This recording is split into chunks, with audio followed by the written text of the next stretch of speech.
السلام علیکم۔ جہان داستان میں آپ کا خیر مقدم ہے۔ امید ہے کہ آپ خیریت سے ہوں گے۔ آج میں آپ کے لیے روحی کی ڈائری سے کہانی لے کر آیا ہوں۔ کہانی شروع کرنے سے پہلے اگر آپ نے ہمارا چینل سبسکرائب نہیں کیا تو سبسکرائب کر دیں اور بیل آئیکن کے بٹن پہ کلک کر دیں۔ تو شروع کرتے ہیں روحی کی ڈائری سے کہانی فوٹوگرافر۔ 2 سال ہوئے، رات کے 2 بجے میرے لیے ایک فون آیا۔ اس وقت چاند کہیں دور کے آسمانوں پر ڈوب رہا تھا اور میں اس انتظار میں غرق تھی۔ ٹیلی فون کی گھنٹی سن کر حیران ہوئی مگر جا کر اٹھا لیا۔ کون ہے؟ فوٹوگرافر، آواز آئی۔ کیا ہے فوٹوگرافر، اتنی رات گئے فون؟ میں بیزار ہو کر بولی۔ معاملہ ہی ایسا ہے، اس کی کپ کپاتی آواز آئی۔ اب مجھے یاد آیا 3 دن پہلے میں ایک فوٹوگرافر کے پاس تصویر کھنچوانے گئی تھی۔ فوٹوگرافر کو دیکھ کر مجھے یہ اندازہ ہوا تھا کہ وہ احمق اور بزدل آدمی ہے، کیونکہ جب وہ مجھے تصویر کے لیے مسکرانے کو کہتا تو خود بھی اتنا ہی مسکراتا جتنا مجھے تصویر میں مسکرانا چاہیے، مگر اس کی مسکراہٹ میں اضافہ ہوتا جاتا۔ اس کے مطابق جب میں اپنی مسکراہٹ میں اضافہ کرتی تو وہ رونی شکل بنا لیتا اور بے چین ہو کر کہتا، نانا آپ ذرا کم مسکرائیے۔ آخر مجھے غصہ آ گیا۔ میں بولی، دیکھو فوٹوگرافر، مجھے آج رات تک ایک کہانی مکمل کر کے پریس کو دینی ہے۔ تم مسکراہٹوں پر پابندی لگاتے رہے تو شام سے رات ہو جائے گی۔ مزید برآں مجھے تصویر کے لیے مسکرانا زہر لگتا ہے۔ میں صرف تمہارے کہنے پر مروتاً مسکراتی رہی، مگر اب تم بڑھتے ہی جاتے ہو۔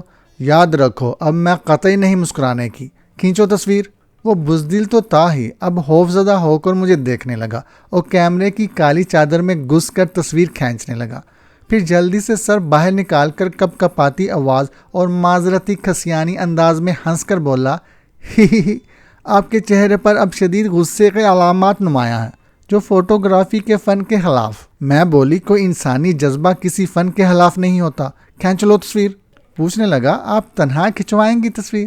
مجھے غصہ آ گیا۔ میں بولی، کیا مطلب؟ یہ کوئی کرکٹ میچ تو ہے نہیں، نہ میں کھلاڑی ہوں کہ ایک ہجوم کے ساتھ تصویر کھنچواؤں۔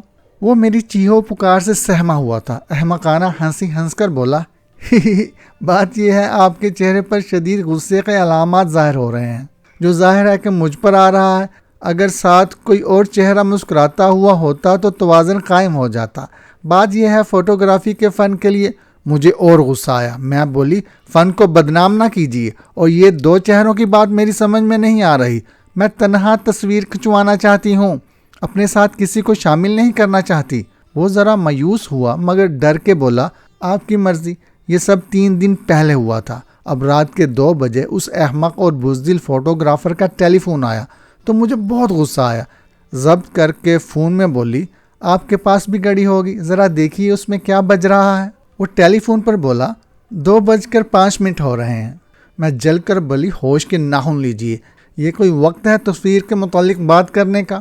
ادھر بھی چاند ڈوب رہا ہے، آپ کی باتوں میں وہ ڈوب بھی جائے گا اور میں اس حسین نظارے سے محض آپ کی وجہ سے محروم رہ جاؤں گی۔ وہ پھر مصر ہوا، مگر خاتون، ایک بات مجھے اس وقت معلوم ہو جانی چاہیے۔ وہ کون سی واہیات بات ہے؟ میں سیہپا ہو کر بولی۔ پوچھنے لگا، آپ نے اکیلے تصویر کھنچوائی تھی نا؟ میں آگ بگولا ہو کر بولی، ہاں بالکل اکیلے۔ کیا آپ نے میرے بجائے فوکس کسی اور رخ کر دیا تھا؟ سڑک پر چلتے پھرتوں کو تو نہیں کھینچ لیا؟ جی نہیں، وہ سنجیدگی سے بولا۔ تو پھر کیا بات ہے فوٹوگرافر؟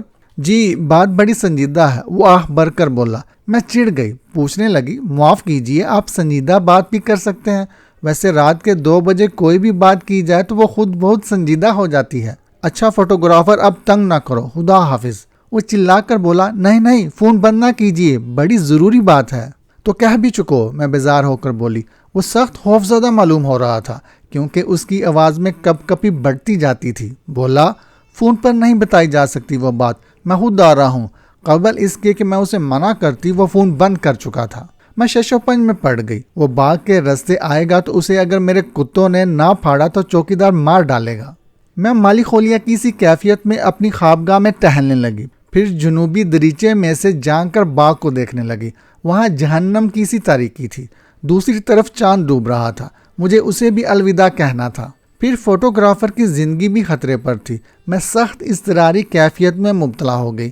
یہ سب کچھ اس منحوس فوٹوگرافر کی وجہ سے ہوا۔ مجھے غصہ آنے لگا۔ دریں اثنا باغ کے دروازے کے قریب کتے بھونکنے لگے، پھر چوکیدار کی گرجدار آواز گونجی۔ مجھے یقین ہو گیا وہ احمق فوٹوگرافر آ گیا ہے۔ مجھے ڈر تھا وہ بے ہوش نہ ہو جائے، مر نہ جائے، کیونکہ سخت ڈرپوک واقع ہوا تھا، لہٰذا میں نے دریچے میں سے جھانک کر چوکیدار کو آواز دی۔ تھوڑی دیر بعد وہ چوکیدار کے سہارے بمشکل سیڑھیاں چڑھتا نظر آیا، ہاتھ میں بندوق لیے اوپر آ کر چوکیدار نے کہا، خاتون روحی کہتا تو اپنے آپ کو فوٹوگرافر ہے، مگر مجھے شبہ ہے۔ میں بولی یہ چور یا ڈاکو نہیں ہے، اسے چھوڑ دو، یہ واقعی فوٹوگرافر ہے۔ میں بندوق لیے سیڑھیوں پر کھڑا رہوں گا، چوکیدار نے کہا۔ فوٹوگرافر کا برا حال تھا، اس کی حالت دیکھ کر اوپر لے جا کر میں نے اسے دودھ گرم کر کے پلایا۔ قطرہ قطرہ پیتا رہا، دودھ نے اکسیر کا کام کیا۔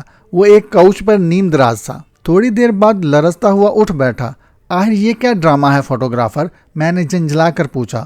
وہ ادھر ادھر خوفزدہ ہو کر دیکھتے ہوئے بولا، ڈرامہ نہیں حقیقت۔ دبلا پتلا سا آدمی، ناک لمبی، گنجے سر پر فلیٹ ہیٹ، اسے دیکھ کر خام خواہ ہی غصہ آتا تھا۔ میں نے بیزار ہو کر کہا، کچھ بتاؤ تو، بات کیا ہے؟ بتا دوں؟ فوراً تصویر دکھاؤں؟ اگر تم دیر کرو گے تو میں خود چھین لوں گی۔ اس نے ایک بادامی رنگ کے لمبے لفافے میں سے تصویر نکالی اور کپ کپاتے ہوئے ہاتھوں سے میرے آگے کر دی۔ تتلا کر بولا، دیکھ لیجئے خاتون روحی، تصویر میں آپ کے علاوہ۔ تصویر اس کے ہاتھوں سے گر پڑی اور وہ خود بھی ہانپتے ہوئے کوچ پر دم سے بیٹھ گیا۔ میں نے جلدی سے تصویر اٹھائی، جلدی کی وجہ سے وہ الٹی ہاتھ آئی، گھما کر اسے سیدھا کیا اور دیکھنے لگی۔ میری عقل شاید حواس بھی جواب دے گئے۔ دیکھا آپ نے؟ وہ نحیف آواز میں پوچھنے لگا۔ دیر تک میرے منہ سے کوئی لفظ نہ نکل سکا، کیونکہ یہ لمحہ فوٹوگرافر سے زیادہ میرے لیے باوجود باری تھا۔ بمشکل میں صرف اتنا کہہ سکی، فوٹوگرافر بعض باتیں انسانی عقل کی حدود میں نہیں آتی، انسانی عقل ابھی بہت محدود ہے۔ یہ کہہ کر میں ورطۂ حیرت میں غرق ہو گئی اور سر تھام کر بیٹھ گئی۔ یہ کون ہے؟ فوٹوگرافر پوچھ رہا تھا۔ یہ میں خوفزدہ ہو کر تصویر کو دیکھتے ہوئے بولی۔ میرے رونگٹے کھڑے ہو گئے تھے۔ میں فوٹوگرافر کو کیا بتاتی؟ لمحہ بھر کو مجھے یوں محسوس ہوا جیسے یہ تصویر، یہ فوٹوگرافر، یہ چاندنی رات سب خواب ہے اور میں خواب دیکھ رہی ہوں، مگر اب یہ خواب نہیں تھا، میں حقائق کی دنیا میں تھی، کیونکہ خواب کے واقعات میں ایسا نظم نہیں ہوتا۔ یہ کون ہے؟ وہ بار بار پوچھے جا رہا تھا۔ اس کے بار بار استفسار پر ایک ہولناک واقعہ میرے ذہن میں تازہ ہونے لگا اور میں اسے منوعاً فوٹوگرافر کو سنانے لگی۔ تم جانتے ہو، چند سال بیتے، بین الاقوامی سازشوں اور عیاریوں کی وجہ سے پاکستان میں سقوط ڈھاکہ کا المناک واقعہ پیش آیا تھا۔ سارے ملک میں صف ماتم بچھ گئی تھی، کئی شادیاں اور نشاتی ہنگامے بند ہو گئے تھے۔ اسی الٹ پھیر میں میری عزیز ترین سہیلی سلمیٰ کی شادی بھی کچھ عرصہ کے لیے منسوخ ہو گئی تھی اور دسمبر کے بجائے مارچ میں طے پائی تھی۔ فوٹوگرافر بت بنا میرا چہرہ تک رہا تھا اور خوف سے تھر تھر کانپ رہا تھا، شاید سوچ رہا تھا کہ میں اسے یہ سب کچھ کیوں سنا رہی ہوں۔ میں نے سلسلہ کلام جاری رکھتے ہوئے کہا، مارچ کا مہینہ شروع ہو گیا تھا۔ اس کا منگیتر منیر بوقت بس یار ڈھاکہ سے واپس پاکستان پہنچ چکا تھا اور اب شادی کی تیاریاں شروع ہو چکی تھی۔ ایک شام منیر میرے پاس آیا اور کہنے لگا، روحی میں بڑا پریشان ہوں، میری سمجھ میں کوئی بات نہیں آ رہی۔ میں ذرا حیران ہو کر پوچھنے لگی، کون سی بات سمجھ میں نہیں آ رہی اور ایسے پریشان کیوں رہتے ہو؟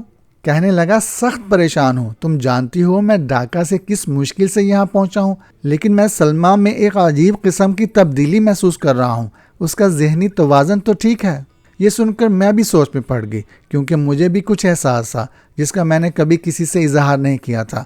لمحہ بھر بعد میں نے منیر سے کہا، مجھے اس کی باتوں میں ایک خاص قسم کی یعنی ضرورت سے زیادہ سنجیدگی محسوس ہوتی ہے، یعنی اس کی صاف گوئی اور سنجیدگی مجھے معمول سے زیادہ معلوم ہوتی ہے۔ دماغی توازن تو بالکل ٹھیک معلوم ہوتا ہے۔ منیر بے حد مغموم نظر آنے لگا، کہنے لگا، اس کا رویہ عجیب ہے، آج میں اسے شادی کی شاپنگ کے لیے جا رہا تھا، اس نے عجیب بات کہی۔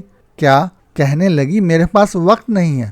میں متفکر ہو کر بولی، کس بات کا؟ شادی کی شاپنگ کا؟ تم سے ناراض تو نہیں ہو گئی تھی؟